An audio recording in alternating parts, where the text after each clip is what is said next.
అసలు ఇన్ని రోజుల నుంచి ఐబొమ్మని ఎందుకు ఎవరు మూసేయలేకపోయారు? ఈ వెబ్‌సైట్ డిజైన్ చేయాలంటే చిన్న విషయం గాదు. ఈ బిగ్గెస్ట్ వెబ్‌సైట్‌ని డిజైన్ చేసినోడి పేరొచ్చేసరికి ఎమ్మాడి రవి.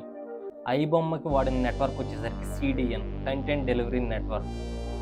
ఐబొమ్మ అనే రియల్ వెబ్‌సైట్‌ని ఎక్కడో ప్రపంచం చివరున్న కరేబియన్ ఐలాండ్‌లో పెట్టాడు సేఫ్‌గా. మనం ఇండియాలో ఉండి వెబ్‌సైట్ ఓపెన్ చేస్తే మనకెక్కడో ఉన్న కరేబియన్ దీవుల్లో నుంచి ప్లే అవుతుంది. మన ఇండియాలోనే ఉన్న ముంబైలో నుంచో, బెంగుళూరులో నుంచో వీడియో ప్లే అవుతుంది. అదే మూవీ ప్లే అవుతుంది.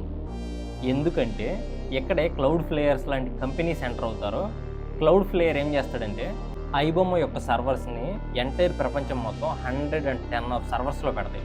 అప్పుడు పోలీసులు ఇన్వెస్టిగేషన్ స్టార్ట్ చేస్తారు. ఇన్వెస్టిగేషన్ స్టార్ట్ చేయంగానే క్లౌడ్ ఫ్లేయర్ యొక్క అడ్రస్ దొరికింది. క్లౌడ్ ఫ్లేయర్ యొక్క అడ్రస్ దొరికితే ఆ అడ్రస్ దగ్గరికి వెళ్లి అడిగితే వాళ్ళు ఏం చెప్తారంటే కంపెనీ పాలసీ ప్రకారం మేము ఎవరి డీటెయిల్స్ ప్రొవైడ్ చేయం అని సింపుల్‌గా చెప్పేస్తారు. అందుకే ఐబొమ్మ ఇన్ని రోజులుగా కరేబియన్ ఐలాండ్‌లో సేఫ్‌గా ఉంది.